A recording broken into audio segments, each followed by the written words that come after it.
What's up, everyone? Welcome back to StrangeCast, Player One vs. the World's Life is Strange podcast. I'm one of your hosts, Adnan. My co-host Adam is here. Adam, you here? I'm here. I'm mentally unstable, but I'm here. Here it is. Yeah, we're this is numero uno. Well, we threw away numero uno. Actually, this is number recording 2 that we have to do. As some of you might have seen on Twitter, we had to throw away StrangeCast recording, and I'm hoping, fingers crossed, this one is clean and clear. There's no issues, so hopefully, this is the actual end episode that we have for this. This one that I'm hoping for. But yeah, guys, if you are new here as well, do please drop us a subscribe, like, share, comment, turn on notifications. It helps with you knowing when our content gets dropped and keeping up to date as well. And we're slowly climbing up to 1,000 subscribers, so I'd love if you can subscribe on there. And obviously, again, StrangeCast is also on podcast services, so it's pretty much on every platform: Apple Podcasts, Stitcher, Apple Music, Audible. It's all on there, so you can go and check it out if you want to watch it through there. And obviously, again, as well, we dropped out Erica Mori interview, so you should definitely go and watch that. It's a great and fun chat with her. But we're back for this, so we decided to obviously do that one-off episode with Erica in between. This is back to our normal schedule, and we actually got a fair bit of decent news as well to talk about in this episode. Well, nice. To talk about again in this episode, because we've already done it once. So we're going to kick things off by going to Don't Nod Montreal. So we're going to the gaffer, the head chief, Michel Koch, or Koch, yes. Koch. Like, as I've seen, there's two pronunciations for it. Yes. Yeah, there's two pronunciations I figured out for this. It's either Koch, Koch. There's two of them, but we're going to go with Koch for this. So Michel, 23rd of July, dropped us a little update, which was that, and he said, and I quote, "Just had some really productive days at the recording booth. Getting some voice acting done is always a major thrill and exciting moment for our projects. That's when our characters start to come to life and we finally know if they really work." And there was a picture of a recording studio as well, and also a reply from Adam as well, saying that we'll be forensically examining this picture for any clues, which I've already done as well. I had prepared for this well in advance. So Michel's dropped this news, which is quite exciting, and it gives me yes, there's a lot to be said about like where this kind of puts me in terms of what we know so far, because like obviously we know that there was a picture of them in the motion capture studio. Are they doing full performance capture? Who knows? They might be doing full performance capture and then doing voice acting recording afterwards with other actors. You never know. They might just be doing performance capture like they did in Life is Strange 1 and 2. So I'm a little bit kind of like seeing this picture. It's like, okay, this is interesting because it kind of gives you a vibe of the game. It might not be a full performance capture like Deck 9 did with True Colors, because obviously they are a new studio. It's expensive for a lot of the stuff. We don't know the scale of the game, who's publishing it, the budget, etc. And maybe this is how Michel is more suited to doing his style, because obviously he has done it in the past. And I do feel like that there's just like my only issue is that like obviously the first Life is Strange lip syncing was a serious issue. And it did really hinder that game to an extent. It was very, very much said by a lot of reviewers, including yourself as well, including myself. That was like yours truly, who was one of the critics who said it. But it was just a consensus across the board. So I'm kind of hoping that they've obviously learned from this. Life is Strange 2 wasn't as bad, I think, like, or even noticeable actually. So I think that obviously they'll come quite far from that. But it is exciting though. I think like obviously when we get more and more tidbits and news from Don't Nod Montreal, it's just nice to kind of seeing things, just teasing things and getting excited for what's actually going to come. Oh yeah, no, I'm very excited for this because it looks like they're sticking to the guns of their art style, where it is lip syncing, not really performance capture, but more of trying to do I hate saying the old school way of recording audio for video games. It's so insane that like a lot of video games are doing, we're doing motion capture. But Don't Nod is, or at least Michel and Luc are sticking to their guns and giving it another go for the lip syncing, because as you said before, Life is Strange 2, it wasn't as noticeable as Life is Strange 1.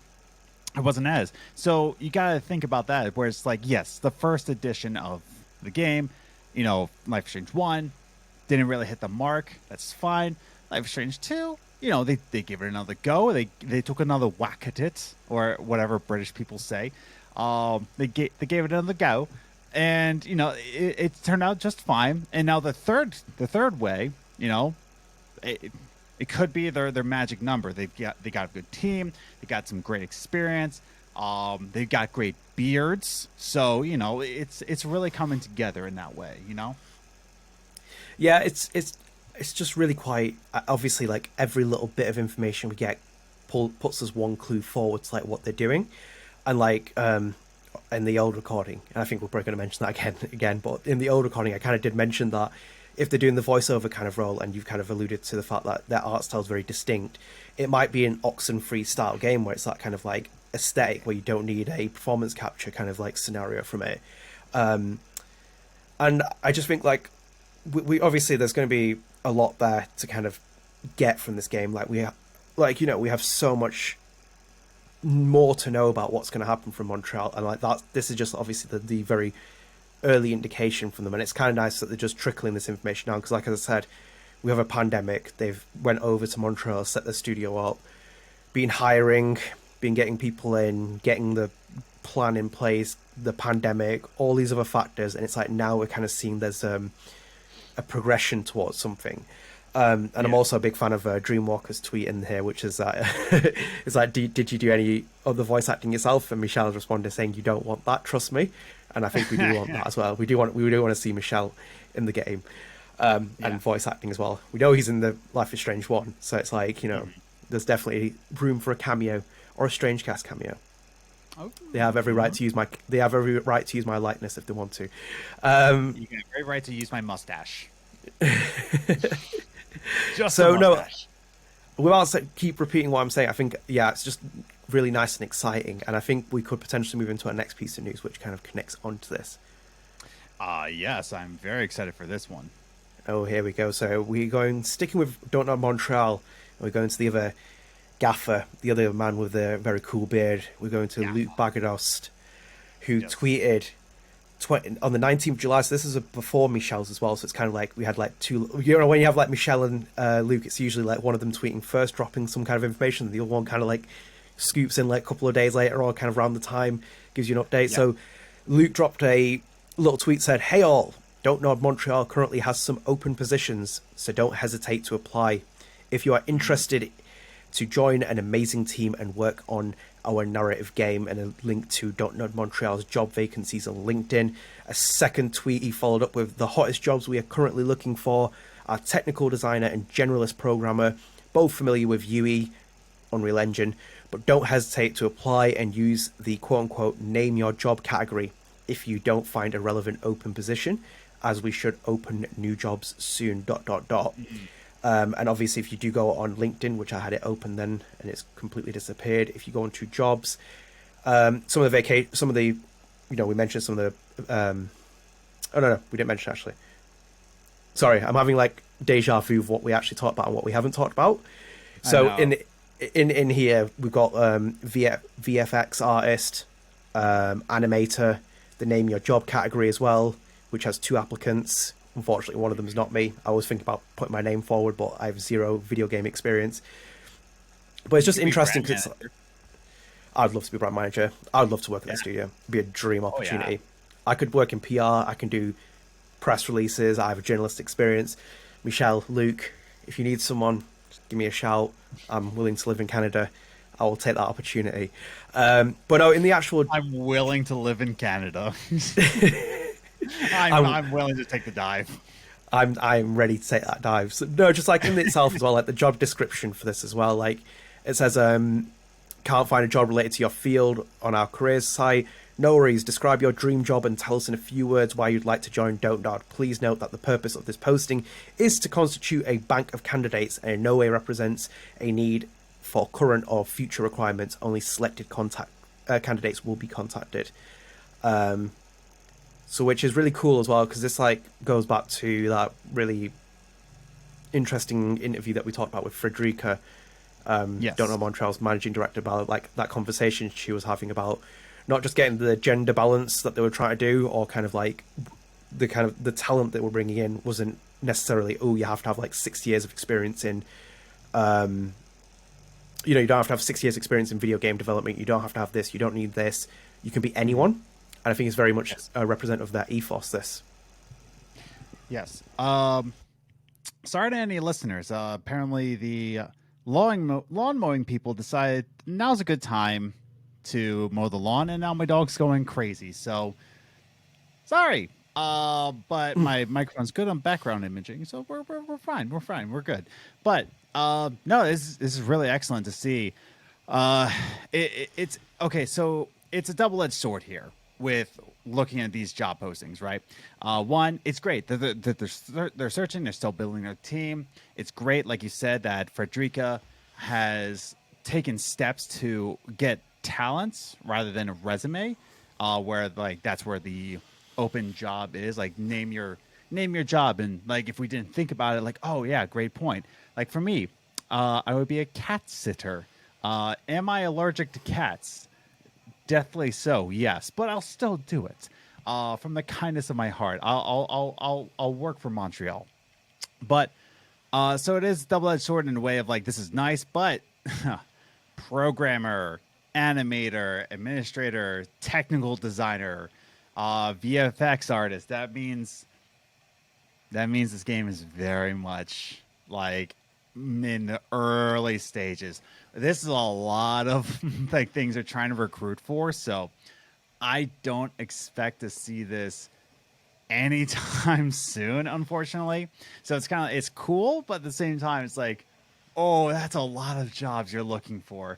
Oh boy. And Luke did say that they're going to be looking for more jobs down the line as well.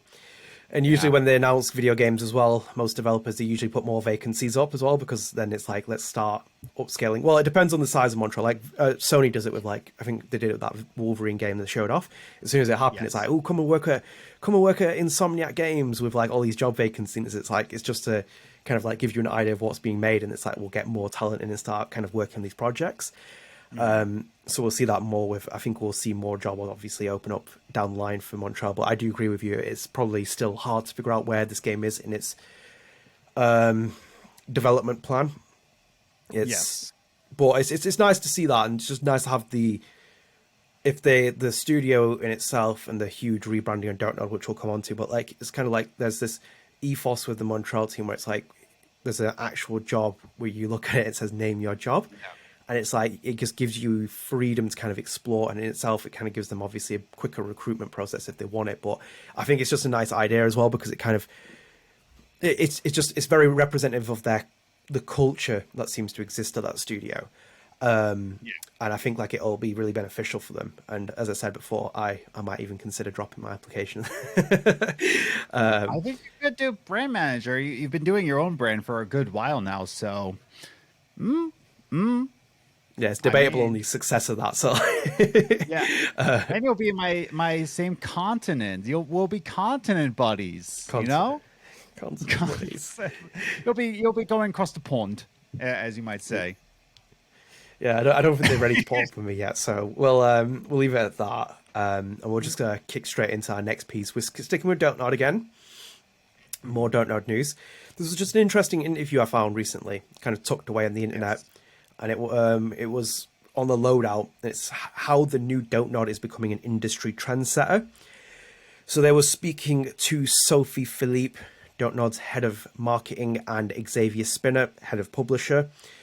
And it was just kind of giving you an idea of like more on the emphasis of the Don't Nod brand. Like, you know, it's I feel like sometimes people underestimate like when you rebrand something, it's so difficult to kind of get the message out there that there's a kind of a completely new mentality, new kind of way of being a studio represented. We're not just a quote unquote Life is Strange studio. We're not this, like you see it in video game articles they're still calling them like Don't Nod with one word instead of two. So it's kind of like for them, it's just like every opportunity you can get will kind of like reiterate what we are.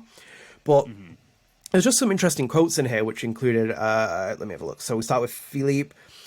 When we ask how the rebranding came about, Philippe said, and I quote, "In 2019, and following our ambitions to become a publisher as well as being a development studio, we started our marketing communication team recruitment. I realized very quickly that what the Don't Nod brand image conveyed was meaningful to our players, whereas the meaning of the name itself was sometimes lost.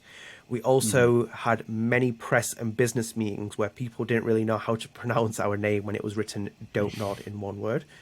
Yeah, that's Yeah, so it's quite interesting just kind of that perspective. And I'll give you another one from Philippe here, which is so in the interview as well, they talk about the kind of culture shift in the office working environment. I know that Don't Nod has kind of let people work from home, give them more freedom, and they kind of just highlight other things in there, which is a spin out highlights that while the trust built between Don't Nod veterans pre-pandemic might helps mitigate some of the nuances of working from home, it takes newer employees longer to feel out the rhythms of the company. Spinner said, and I quote, "We try to initiate progressively new opportunities for the team to meet, even if they are no longer sitting every day at a desk on the production floor. But it will take some iterations to make it right," end quote. And yeah, well, I think I'll come on to another quote in a little bit, but like, I think it's just interesting again to kind of get more perception of what Don't Nod is, because like, as I said, the emphasis is now like, you know, we've ended that contractual kind of like partnership we had with Square Enix. We're not just a Life is Strange studio. Like, you know, we have Montreal's division set up. We have the creators of Life is Strange working on it, but like these other studios working on other games, we have games like Tell Me Why, for example, in our catalog. We have other narrative kind of games, the ones that kind of like the trendsetters, the kind of ones that push the boundaries, as they kind of say, the ones that are kind of unique. And I think they're kind of positioning themselves as that, because it is dangerous if you become a one studio kind of game. I think obviously one of the more prevalent examples in my mind is Guerrilla Games. They were the Killzone studio for many years. For many years, they were the Killzone studio. I was very nervous when they announced Horizon Forbidden Dawn, and I was like, or Horizon. Horizon. What was the Forbidden first one? West? No, that's Zero the Dawn. second one. Zero Dawn. Yes, thank you. Zero Dawn, where I was just like, oh, like you're going from Killzone to like this open world RPG. I'm like, oh boy, this is gonna be haywire, but it's like that took some guts. But you know, they got some help from Kojima, so or no. Kojima got help from them, actually. Yeah, use their Decima engine. Yeah, I got that backwards. Usually I'm thinking that like, oh yeah, Kojima helped them, but no, it was the other way around. No, but it's like that. Like for example, with Guerrilla, like they've now got a new fresh identity. Sorry, not flesh, fresh identity. New so kind flesh. Of like, yeah, new flesh. It gives them a new fresh identity. Kind of like, you know, we are the Killzone studio, but we also, that's kind of like in the past now. We're not made a Killzone game in ages. We make Horizon Zero Dawn. We can make action adventure games. We can do this. We have like talent that can do that. So it kind of gives you that opportunity, and that's what Don't Nod has as well now. Like it's no longer the studio that's the former studio of Remember Me, which was a commercial failure for them, or Capcom specifically, didn't hit targets, really put the studio in a very precarious situation. But then obviously Life is Strange, a big turnaround. Then they've had, you know, hit and misses like Twin Mirror, Vampire. It's kind of like, you know, Tell Me Why, they're different kind of games, but working with a lot of publishers. Then the kind of like publishing arm of the studio with Gerda, it's kind of like they are now expanding. They're kind of like, you know, picking the studios that they want to kind of publish games from. They're not going, you know, they're not going stupidly big with like how much they're not publishing a AAA game from from another studio. They're specifically picking games like Gerda because it's a safer position for them, and it gives them an opportunity to kind of like start building that experience of doing publishing. Yeah, no, it's I think it's well off sign that like they're going in like arms blazing through, like they are setting the foot down. Like we're tired of. I think that's where this is all coming from. They're tired of these big publishers. They're tired of the AAA publishers controlling what they want to do. So they're essentially becoming indie, but at the same time, they're wanting to become a powerhouse like Square Enix, like Ubisoft. They want to make the games and publish them too, but they're setting their own precedent. They're not having some corporate overload saying like, well, you know, it's nice, but let's be honest here. And it was Ubisoft that said it. They're like, yeah, well, females don't sell games. Like female lead roles, they don't sell games. So they're tired of people saying like that. So they're just going into this, and like you said, they got some new flesh on their skin, so that's nice. Some new identity, and they're like saying like, hey, we're going to set a trend. We're letting them work from home, like the work-life balance. We get to control the narrative, both like both in the game and in the workspace. So I think it's a really good sign. It looks like they have a really great vision involved. So good for them. Yeah. There's just this paragraph as well here from Spinet, where it says, Spinet says, because Don't Nod was a developer first, it helps them understand the needs of other developers when it comes to publishing their games. Spinet said, and Yes. I quote, we know very well the challenges of development because they happen within our team every day. To us, signing a project is not just about reaching a business objective of filling up a release schedule, but rather about building a creative partnership and joining forces to make a message reach the right audience, end quote. So yeah, it's very, they have like it's a all positive signs, especially if you're a big fan of Don't Nod, like what they're doing. Like there's X amount of games in development. Was it 6 at last count that they're doing in their own internal studios? They have Gerda coming out from a publishing arm. The pandemic has changed everything in terms of like a lot of offices do work from home. Like people have fixed schedules. We don't work in the 1950s anymore. We have to be in office 5 days a week. There's a different kind of mentality and different kind of like injection you need to bring into culture as well. Like I think like that's again reflective of what Montreal were doing as well. Like their ethos is there. Like they're a very diverse studio with different mindsets, different people from different cultures. You have 2 Frenchmen there who are now living in Canada, running the studio. It's like it's a lot kind of country, essentially. Yeah, and it's like a lot there where you have like you start picking them apart, like all these kind of the studio. And like as I said, like at least with Don't Nod, they don't beat around the bush. Like if like Michel's gonna make an entire point about the wall in Life is Strange 2, he's gonna make the point about it. He's not gonna like beat around the bush. He's just like, yeah, this is an actual part of our game. It's the message of it. The core message is like part of Life is Strange 2, so we're gonna put it in there. So it's like I prefer someone actually developer being like, right, I'll just kind of like be very specific about my political leanings and all this, then start taking little jabs without kind of like any real meaning for it. And I think it's just like, this is again like part of the rebrand of Don't Nod. I think it's a good kind of sign for them because they are a studio which will thrive and a publisher that will thrive of selling narrative driven experiences a la Telltale style, where it's like, their business model was built on narrative games, more episodic, but like, it was narrative driven games that made their appeal, and that is what Don't Nod's core strength is. Yes. Yeah, no, I full on agree. And I especially like how they said like people didn't know how to pronounce the name when it was spelled out. So that's another reason why they changed it to just Don't Nod instead of like, oh, how do you spell Don't Nude? What? And just like, I understand, but I want to meet the people that like saw it like written out and capitalized, and they're just like how do you pronounce that? I'm like, it used to be Don't Nod, didn't it? 2 words. Yes. And then they changed it, and then they changed it back again. Because we talked about it in that previous StrangeCast in their episode. original like copyright, I believe. Yeah, like in their paperwork, but just Don't Nod. But yeah. So very exciting news that, and just in general, like a lot of nice little Don't Nod pieces of news. And now we will address Life is Strange, that topic that we love talking about on StrangeCast. So this is really interesting, actually. This came out of left field, caught a lot of people by surprise. And so Life is Strange, the Twitter account, announced on the 27th of July. Obviously, again, we are recording the 1st of August now, our old recording, rest in peace. They tweeted, we're delighted to announce the first official Life is Strange prose novel.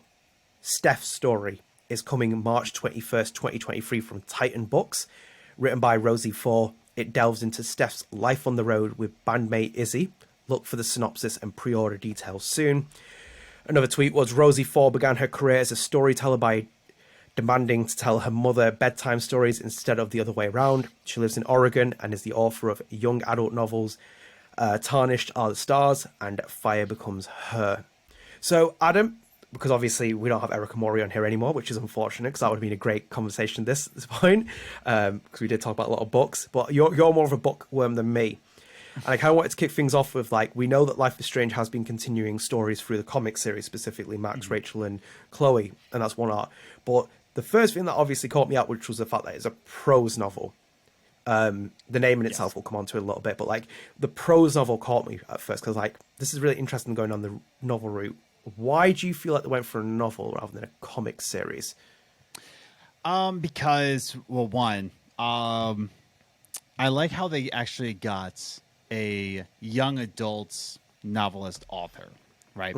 I like how they got on Rosie Thor to write this because again, I think we're in an age where like who is really playing this? Like young adults are playing this game. Young adults that want more story. They want more passion behind it. They live for the teenage romance, right? When they're playing Life is Strange, they go for the romance. They go for the teenage drama. That's like what Life is Strange games are essentially about, as well as sending a message. It's all about the drama too. Like, let's be honest here. And I think that's why they went this route because it's not really like a Stephen King novel, right? It's more of like that young adult love story kind of novel, and I think that's what we wanted. Well, not we. Like I don't think I'm asking for like teenage romance, you know what I mean? But I think most of the people who want more story out of Steph want that love interest. They want that kind of young adult kind of flame to it. So I think that's why they went this route, and I think that's why they chose Rosie Thor rather than the guy who wrote the Spider-Man novel. But I can't remember who wrote that off the top of my head. But I think that's why, in my mind. Yeah, because it's not uncharted territory in terms of like novels and video games. Like they've done this for many years. Like I have the Gears of War ones over there, I have the Metal Gear ones. I have like quite a few of them. So it's kind of like it's obviously the novel kind of route is pretty much open for that. I obviously found it very interesting because it seemed like comics were kind of the way for Life is Strange. It seems to kind of fit it really well. Maybe a novel fits it well. I'm hoping that they change the name because Steph's story sounds pretty boring, if I'm being quite honest. Like it needs to. I'm on Rosie Thor's website right now, and it's written on her website. Life is Strange, Steph's story. Like looks like They'll have to put. like Yeah, they'll have to put Life is Strange into the title because it's going to have to be part of the marketing campaign. Steph's story isn't going to sell it because people are going to be looking at like, what the hell's this? So it's going to. But I'm going to pose you something else which is interesting. This, for me, reinforces something very interesting, which was like I've had for a long belief since I played True Colors, is that Steph Gingrich, for me, seems to should have played a much bigger role in True Colors. Like when you play True Colors, it always feels like that the narrative is shifting you towards going to Steph. Like even with the love interest with Alex, I always felt that I was like I should really pick Alex. I should really pick Steph and Alex, not Ryan and Alex. It just seemed like that was the natural course of the progression. Then in itself, we had an entire DLC based around wavelengths on Steph Gingrich again, not Alex Chen, not any of the other characters, Steph Gingrich specifically. Then obviously we had the story about Izzy as well through the collectibles that we did, not a kind of full manifestation, not kind of full kind of like exploration of that story. I kind of have my own theories for that as well, which I think in part is where the game was released. It is released in China, for example. Me and Adam have talked about this. Like they can easily cut a lot of the content out there, which is prohibited in China. I'd love to see what actually in Wavelengths is cut because, like, for example, there's that entire LGBT sign that she has. It's Pride Month and all this, and it's like I remember seeing it. It's something that I kind of want to explore in a video at some point. It's kind of like look at the differences between the Chinese version of Life is Strange and the Western release. But for me, it just seems that Steph was meant to play a bigger role. Like I always have this really funny feeling with it. Like they were obviously so attached to Steph. This was an original creation in Life is Strange Before the Storm. It really resonated with them well, and like it was the character that really kind of like was the one that they were like, yeah, we're going to bring her back for True Colors because we feel like we can do more with her. She's an established character. We can do this and that. And like, we had Erica Mori say that there are things that she was privy to, that things were cut from the game. There was probably so much stuff that was changed in development. We talked about when Katie showed that Life is Strange 3 logo on one of the videos from the build of the game. There's so much of that. But for me, it just kind of just reinforced that point. It was like, Steph seemed to me would have had a bigger deal in this game, just based on the fact that they're doing a novel based on her now. Yeah. No, and like I said in the previous recording, rest in peace. It sucks to think about that, but also, they cut it from the game, but they're giving it another chance, they're giving it another shot with something that's cheaper than developing a video game. Cheaper, and not only that, but I think a lot. It's a lot more ready to go. For someone who's an experienced novelist to like put out, like, hey, can you write this story for us? And I think for an experienced writer, they can put it out at a faster time than a development cycle can go. So I think they decided to cut it for maybe budgeting reasons, maybe time constraints, anything of the sort. But they knew they had a story to tell, and they reached out to Rosie and being like, hey, let's meet in the middle here. We can't put this in the game. We can't put in that coordinated dance scene into the game. But can you write a coordinated dance scene into your book? Could you do that for us? Could you describe every movement in your book? So I think there's that. I think they're just kind of meeting us in the middle here.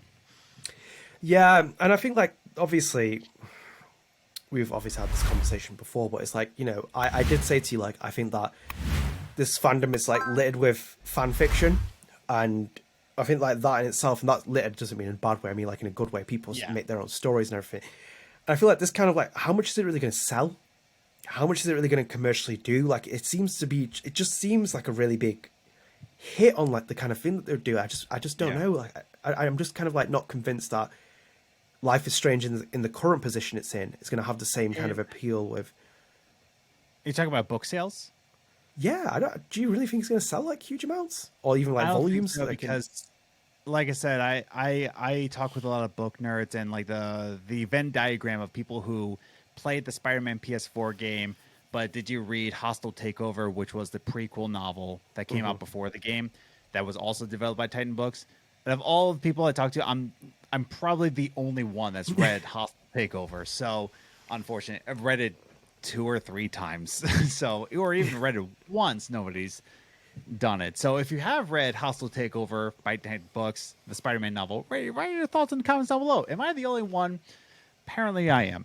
But yeah, no, like the way that's the Spider-Man novel sold, I don't think it's going to sell too well, unfortunately.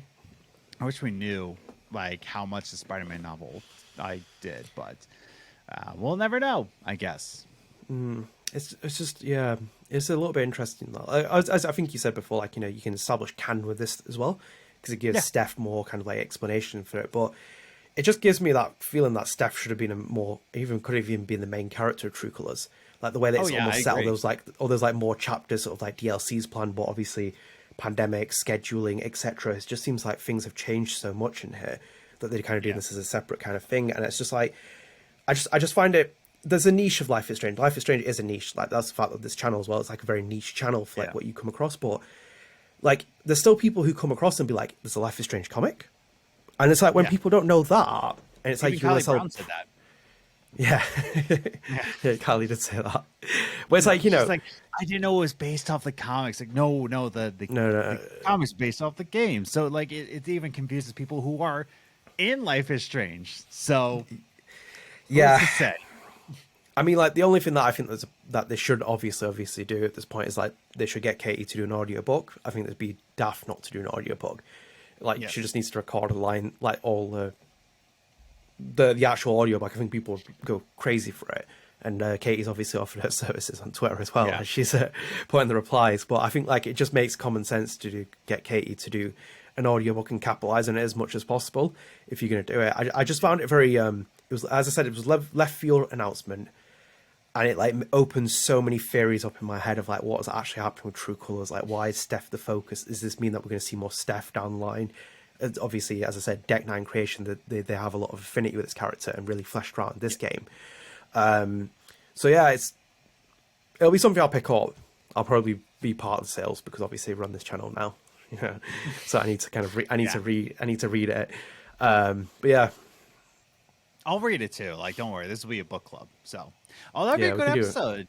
Yeah, like do a little book club after reading. So I'll probably beat you in reading it, to be honest. Yeah.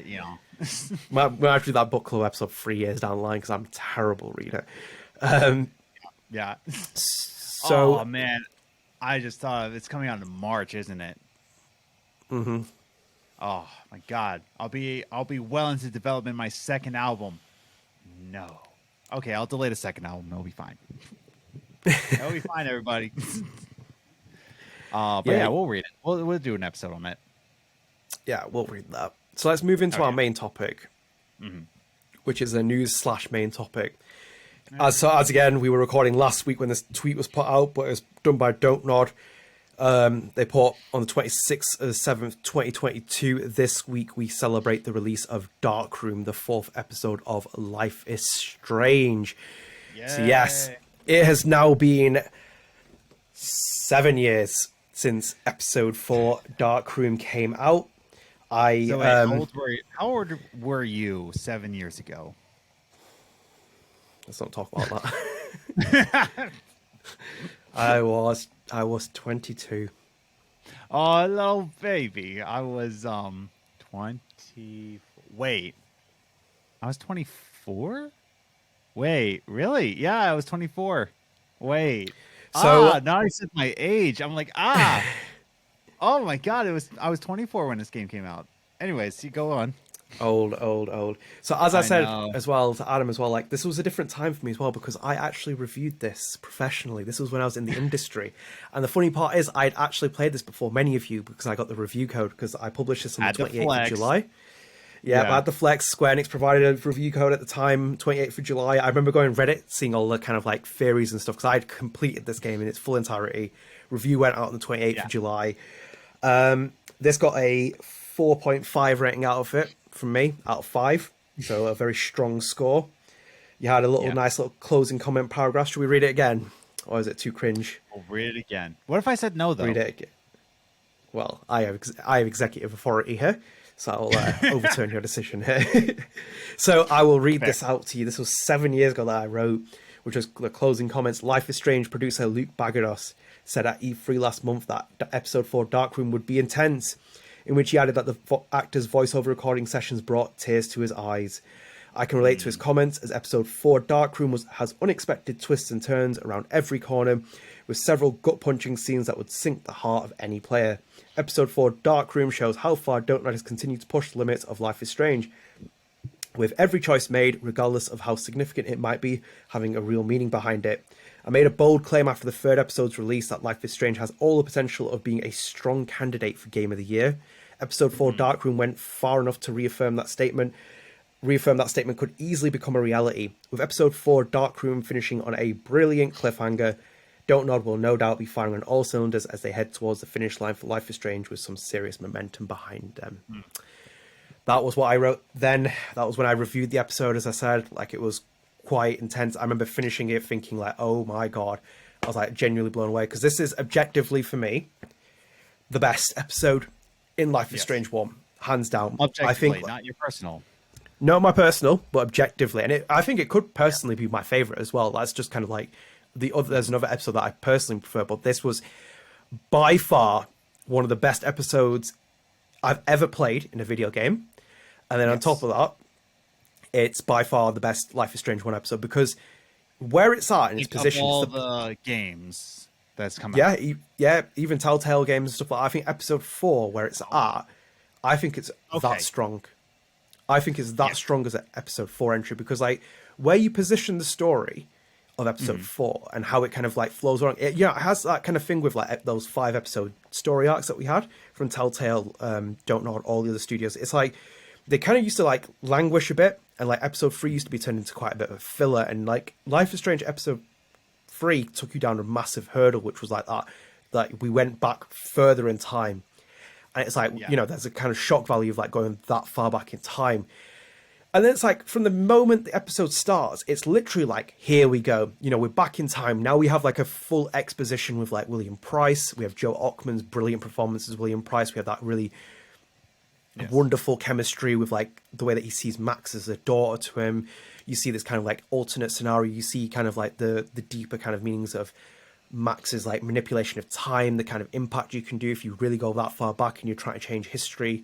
It's kind of giving you a massive lesson. Then we have like a huge choice in the game where it's like, Chloe saying like, Max, I can't live like this, the way that I am, that I'm like, the stress it's causing to my parents. Can you like turn off my machine, let me die? It's like that in a fourth episode for a morality choice in the game that has it, and you see some of those key choices that it gives you, and it's like that one's like fucking hell, it's like so early on.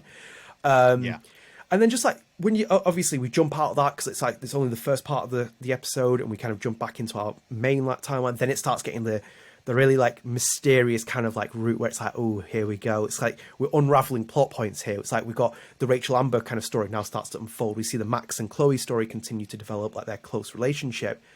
You have the entire like, puzzle piecing scenario when they're bored, they're trying to figure out what happens. Like that's just a great segment in itself. Yes. And it's like so much fun to kind of like do that. And then you get to the dark room, which is like so creepy in itself. Like it's so creepy. And it's like, and that entire barn segment, then you have the Vortex Club, which is really cool. Like, that juxtaposition of the music that you have in each scene. Like you go to this Vortex Club, you kind of see what the Vortex Club finally is, the way people act.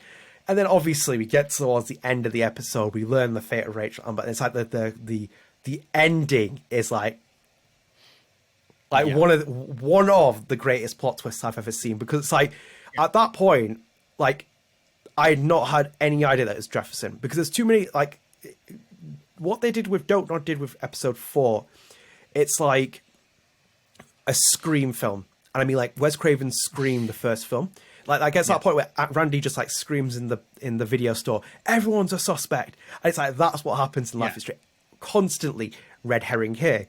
Here's a twist, here's a twist, here's a twist. And that's why it obviously doesn't work well for True Colors in terms of we playing it as people who've already played the first Life is Strange, and you're pouring too many beats from Life is Strange 1. Then Jettison is kind of like a very obvious kind of like, Yeah.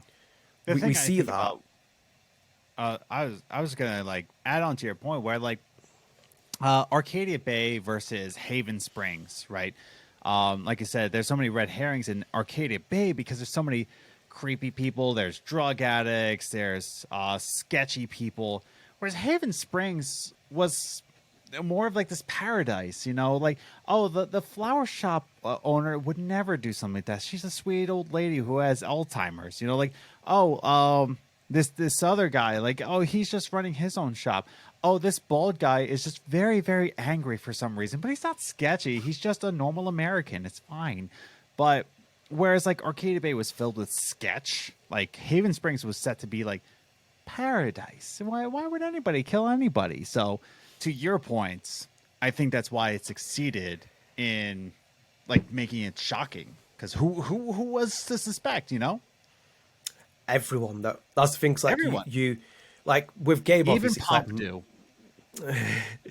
like with Gabe, for example, it's like you can either guess it's Mac or Jed, and Jed seems to be the more obvious one. But it's like there's only every two single suspects. and in every single episode in the first Life is Strange, you're getting to the point where episode 4 is the revelation of Rachel Amber's fate. Like it's about that. You can see it's kind of like getting to the mystery. This is only one plot line that has been constantly going throughout the game, and it's like a big one for a lot of people.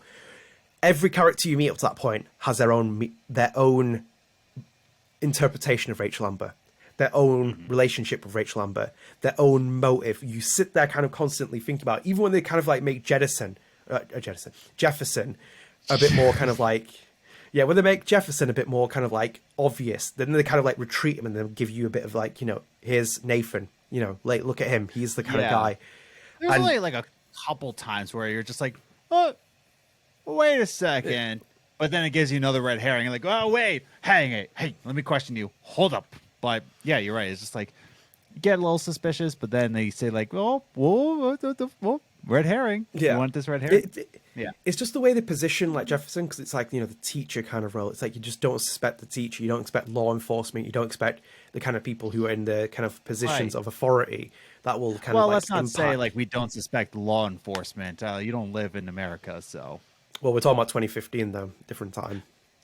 Even in 2015, I didn't always trust law enforcement. Well, well, You're 2015. Oh, I guy was from Philly, so of course I don't yeah, trust law enforcement. it's true. But I just love the way that the ending was set up, and that's like the minute that you're there, you see the kind of they figure it out, and then it's like that little syringe into Max's neck. She falls. Yes. It's like you lose the powers again at this point. You completely, and it's just the way that Chloe is just fucking cold-blooded executed. Like Jesus Christ, taken Yeah. straight out, and it's just the creepiness of Jefferson walking into the shot of it, and then it cuts to black. And it's like, and you just kind of sit there. I was like thinking like, holy shit! It's like thinking back all throughout the episode, all the stuff that we did, and we get to that conclusion. Yeah. Like no words were said, and I said this in the last recording. Rest in peace. But yeah, like there was no words said in Life is Strange episode 4. There was no words. It was just kind of Jefferson standing over you, looming, and with that light over his eyes. No words were said. Episode cut. Whereas in True Colors, when it did that Jefferson kind of twist, too many words were said. It felt like a Scooby-Doo episode. It's like he took off the mask, like, oh, it was Jenkins all along. It's like, oh, well, these are my plans. And, it didn't feel that creepy or that shocking because, one, we suspected Jed from the beginning. And then just like he starts saying his plot and blah. And I'm like, oh, we're going to shoot you and you're going to go down this shaft. Blah. Whereas like Luke, Michel, Raul, they said, nah, we're not going to write any dialogue. You're going to sit there in astonishment. You're going to crap your pants, and we know it. So here it is. So it was really well developed. I like that you mentioned that because this kind of reminds me of that conversation we had about Oxenfree. You said to you like there's that kind of emphasis I have about video games that they need to remind you that you're the player, that you can't just keep walking around during scenes. You can't keep doing that. And they did that with Life is Strange 1. Like, when we had Kate Marsh on the roof, like you lose your powers, then it's like you're not just invincible as you think you are. And then again, they take it away and they make you feel like Max at that point. It's like you're sitting there helpless. And as I said, cold-blooded, the way that Chloe Price is killed by this guy who's just like, reveals himself. And then it's kind of like the kind of like, oh, wow. It's like, the guy that Max idolizes is the bad guy. He is the bad guy. It's not Mac. It's not Nathan. It's like that he's been pulling the strings from behind the scenes. And I think like that is just so great of like a twist. It is just one of those really like pungent twists that I wish if I could go back and play Life is Strange 1 for the first time, it would like blow my mind doing it again. Yeah, no, it's an incredible way to set a precedent for the last episode. Like to put you in that fear state, to put you in like that danger mode, that no one was trustworthy. The person that was most wise in your life is no longer wise, but a threat. So it set that precedent for that last episode.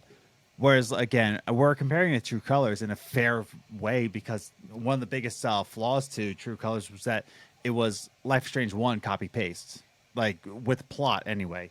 And whereas True Colors episode 5, that twist at the end of episode 4 kind of sets you up for being like, oh, okay, mystery solved. Now what are we going to do about it? It's like, oh, okay, well, it was this guy. Time to go to chase him down. But this one it made me feel like everything that I believed before was a lie. I feel threatened and I feel violated. It made you feel uncomfortable. And that's what I liked about that. It set so many emotions for you. Oh man, I just remember like it was yesterday. I just genuinely remember playing this when I was reviewing it, and like I finished it. I was like, before anybody else. Before anyone else, I did review this before anyone else. But like, I had that review card, and so I just like playing it, and then it's like I had my entire like laptop with notes up, and that was taking. I just like couldn't even finish off the notes because like sitting there like what have I just played? It's like what have I just played? Like it's just being a roller coaster non-stop. It's like it's such a strong episode. Like as I said, like there's so many moments where it's like a juxtaposition. You're going throughout entirety of Arcadia Bay across like different settings, meeting different characters, different kind of like choices and meanings. Like these are the ones that now start hitting. It's like, will you tell Victoria about what you've seen?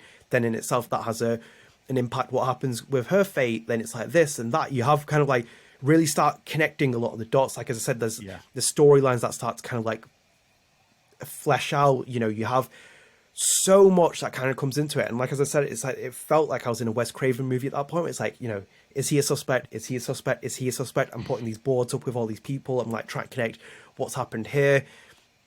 Everyone has their own motives. Everyone has this. Right. Everyone has that. And you kind of like just sitting there. It's like so much information. And this is in that second part of the episode after you've just done the first part where you're back in time and been doing the Chloe Price, Max kind of like, you know, William Price scenario. It's like that in itself. It's like so much. I just loved how well it was paced and how well it set up the fifth episode. Because like the fifth episode for me like was a bit of a disappointment up to the ending in parts. I did find it didn't really. It was the one that was like delayed, if anything. Michel said at E3 in 2015, like, you know, they hit an 8-week release window for each episode consistently. And I think like this came out in July, and then the one for episode 5 came out months later. So it's like, you know, that was the one that didn't really hit into the time frame that they had in place. Yeah. Yeah. Yeah. Yeah, and I think like Oh. I thought you were. Yeah, I thought you were going to. I'm not finished yet. But I was just saying, like, you know, it was just like that reflection. Like when you get to that episode 5, it was like it didn't live up to the expectations I had compared to when I played 4. I think 4 objectively is the strongest. My personal favorite is the first episode. I love the first episode, the setting, the ambiance, the meeting all the characters, the kind of ending of episode 1. I love that. Obstacles, obviously, like, you know, that great theme that hits towards the end of the first episode. Yeah. So, yeah, I'm for episode 4 thinking about it now. It's 7 years on. That's wild. Yeah. And I said this in our last recording that we did. Probably. Did we record before? Rest in peace. But pouring out the no, I can't waste the kombucha. But I said this in the last recording where, and this kind of shocked you. So it sucks that, you know, you have to be like, yeah, stunning. But, you know, probably top 5 twists of any video game of all time, like beginning of video games to now. Episode 4, Life is Strange. And I say top 5 because I might be missing some twists here. You know, like I might be like missing in my own thoughts. That's why I'm not saying top 3. But top 5 definitely is going to be like the best twist. And what I mean by that is that it struck those kind of emotions that I said before. You know, and what you said, that you couldn't even finish your notes because you were like enthralled in this kind of twist before. Whereas like other twists in games kind of put things together. And I mentioned this, BioShock Infinite, you know, comes to mind, where that twist kind of, you know, put it all together. You know, whoa, this was that. I'm not going to spoil it because, you know, it's an old game, but you might have not played BioShock 2, or BioShock Infinite. Play those games. But you really set that kind of like twist of like, oh my God, it all comes together. This one put fear into your mind, you know, that kind of twist. And that's why I think this is in the top 5 realm, because it didn't put things together. It shredded you apart, essentially. Yeah, you're right about BioShock as well, because obviously I think with Infinite, you expected it again because you played BioShock 1. You know, it's Ken Levine. You expected a big twist. And that kind of reminds me of like the M. Shyamalan effect, or as Quentin Tarantino calls him, M. Shyamalan Ding Dong. By the way. Yeah. Well, M. Night Tarantino. Well, no, Tarantino calls him M. Night Shyamalan Ding Dong. If you want to watch that, yeah. It's so funny. But yeah, it has that impact. Like, when you do it with True Colors, which what he did with like Life is Strange 1 and BioShock Infinite with BioShock, you have that Shyamalan effect where it's like if you expect the twist, then it's like that you've seen them all. You've seen one M. Night Shyamalan film, you've seen them all. And it's like that with these kind of games. It's like if for example, Life is Strange 2, Michel and Raoul went and did the exact same thing, you'd be like, you know, all right, okay, like is that what your trick is? Like, you're going to put a big twist in it? There wasn't a big twist in Life is Strange 2. It's a completely different story. It was a completely different game as well. Like, it was just so out there. And I think like that's why like this one was a complete twist, because it's like we didn't really know a huge amount from Don't Nod. Then obviously we knew that Remember Me was a game that they did many years ago. It wasn't commercially successful, but Yeah. This one was like, when it happened, I was like, oh, I was like, it caught me completely by surprise. It's one of those, it's not maybe my top 5, probably top 10. Top 5 would be biased for me, but it'd be in the top 10 twist I've ever played in a video game. It was the one where it was like, I was like, you know, I just didn't expect, and that's like me just raving about the twist. Like, again, not talking about the other scenes about. There's so many different things about What do you it. think is? I was gonna say, what do you think is a better twist than this game? Yeah, you see what I mean? Where it's just like Bioshock 1 is better. That one's the twist in Bioshock 1. Yeah, Bioshock 1's got. I'm Okay, not obviously trying to avoid spoil. I know that some of these games came out many years ago. I'm gonna try. I'm still gonna try and like think. I think Bioshock 1 is better. The twist in Metal Gear Solid 1's better. Of course, I was waiting for my Metal Gear Solid. Yeah, of course. Yeah, it's a great twist as well. That's what I mean. Like, I don't want to. I would have to like get Yeah. a list out and like, you know, come back and prepare myself. I just think it wouldn't hit the top 5. Like those two already for me are like insane. It would be my top 10, no doubt. I think Life is Strange 1, that twist just would be in there. But I think I've played other games where it's like, you know, it's just like being like, whoa. It's like, that actually happened. It's like, nah. I was like, I was not expecting that. Yeah. I'm also thinking like Gears of War 2. I'm not saying the twist, because again, I think you should play Gears of War 2. But like the whole journey, the whole point, oh my God, that destroyed me. Like, and that's the thing, like that was an emotional thing. And that's why the twist I really love is just like everything you thought you knew is just absolute mayhem. I'm thinking of Spec Ops: The Line, all those. Heavy Rain would be one. Oh, yeah, true. You know, although, you know, the twist for Heavy Rain, I was like, come on. Yeah, come on. But I'm not going to say it, but I'm not going to say why I said come on. But, yeah, no, like, but that's the twist I love. Not things get put together, but things are just like everything you thought was true is not true. You know, it's a metaphor for life, essentially. I don't know. You sound like Randy in Scream 3. It's like everything that you believed wasn't true. Godfather, Jedi, great monologue.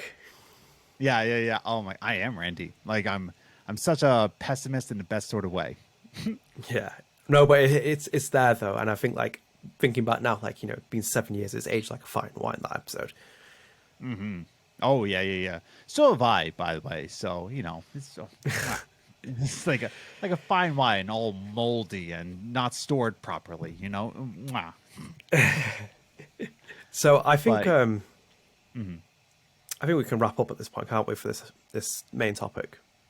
I think so. You know, if you haven't played any of the games that we mentioned before, you know, go ahead and play those. Backwards compatibility is a thing on Xbox. I don't know about PlayStation, but you know, these games are out there. Go play them. You know, get some more twists on your mind. Or what are your top twists? Write them in the comments down below. Yeah, I do mention them. Do you think if it's top 5 or not? Let us know, because it could have a place in there. Right, so we will move into Spread the Arts, your segment here. I don't know who kicked this off last time. Was it you that said? Yeah, it was you who went for this. Oh, me? I'll go Western and go you. No, I think you went first last time on the thinking. Okay. Well, I'll say the same thing that I mentioned in the last recording. Rest in peace. But yeah, so I mentioned a show that I just watched, and I finished it. I finished it after I said, because before I didn't finish it. No, I did. I highly recommend. It's a Hulu original. It's called The Bear. So if you're like me, you work in restaurants, you work back of the house, this is the show for you. Okay, it's 8 episodes. It's 30 to 40 minutes long each episode, and it takes place in Chicago. Right, this French restaurateur, this high class chef who won best chef at 21 years old, or best up and coming chef 21 years old. Something happens at this French restaurant that he was in New York, one of the best restaurants in the world. Goes to work at his brother's sandwich place in Chicago, and he tries to make it function again. So it's not really comedy, but it's more of like this drama series where you see the struggles of the back of the house of the kitchen, which if you've worked there, you'll know the struggles. I think it's really well written. I think Maddie Matheson was a great producer, which if you don't know, Maddie Matheson is a great Canadian chef who is an executive producer on the show. So he put in some great light into this. So again, The Bear on Hulu. Recommend you watch it. Do it now. That's me. Okay. Yeah. I try and stay away from stuff like that because of my own hospitality experiences. Too surreal sometimes. So good. It's so good. Too surreal. So I'm not going to suggest anything. I'm going to return with feedback, which is obviously we're talking about Miss Marvel. Miss Marvel. Why'd you say it like that? Miss Marvel. I was preparing. No, so I watched 2 episodes of this. Then I stopped watching it. It's not my kind of show. It's not my cup of tea. But I kind of just wanted to watch it because of it having said what you did. It was kind of interesting to watch it because, like, it felt like I was like living the experience in some senses. Like, there's so many like the cultural references were like, I was like, oh, I was like, wow. I was like, you know, I felt that vividly. It's like, you know, the way that we're talking to each other, the way we're talking to other people. I think in itself, that kind of like makes you feel alien if you haven't grown up in those households, because it makes it just a bit too difficult. It's not done as seamlessly. For example, like Bend It Like Beckham 20 years ago, you know, growing the child that made that film, that's aged like a fine wine. That film, it's so good. You know, Keira Knightley's in it. It's got Thingy in it, the guy from Mission Impossible as well, 4, whichever one it was. You know, it's got like such a young cast, but like the way that she blends it, it's like, you know, her experiences of living here and the way that she brings the Asian kind of element in it. There's always this kind of like, it's not like you just overly grounded into this and you're not kind of seeing the other world. You know, you see these two worlds that kind of clash with English culture and Indian culture. But with this one, it's kind of, you do see that again, but then it's a little bit like there's a more of a heavy emphasis on the Asian element of, like, you know, her experiences. I feel like it's one of those things as well where the way that the TV show shot these stakes as well, it feels like, do kids even talk like this? It's like, do they even like act like this? It's like, oh, I feel like so old. Right? It reminds me of, like, I watched a Saved by the Bell TV reboot, and that was like the same. The way they were doing things, it was like, do kids actually act like this? It's like, I remember seeing my generation being represented as teenagers. It's like, no one acts like this.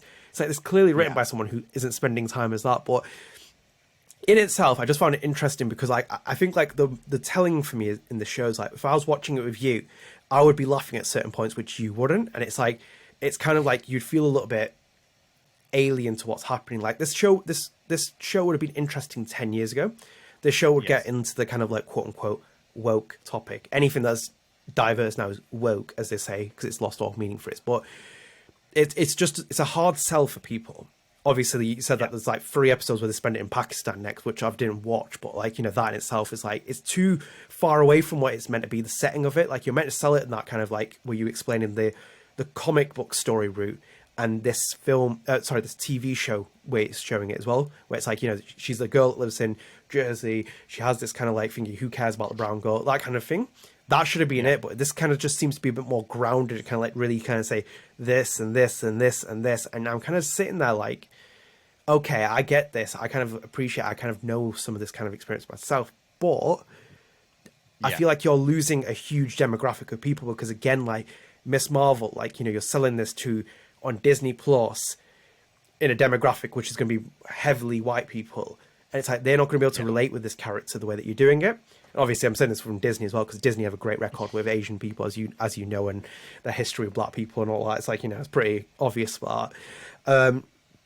But no, I just watch Dumbo and the Ravens. So you know, there you go. There's Disney for you. Yeah, well, Disney being a big fan of Nazis, you can tell like where their history is lying at. I always find that weird though, by the way, like, because obviously the image, the company, everything else branded that, and it's like you have statues like Walt Disney and like Disneyland, and it's like, imagine if that man came back in like now and he like saw people who were walking in there. Oh, just pointing out.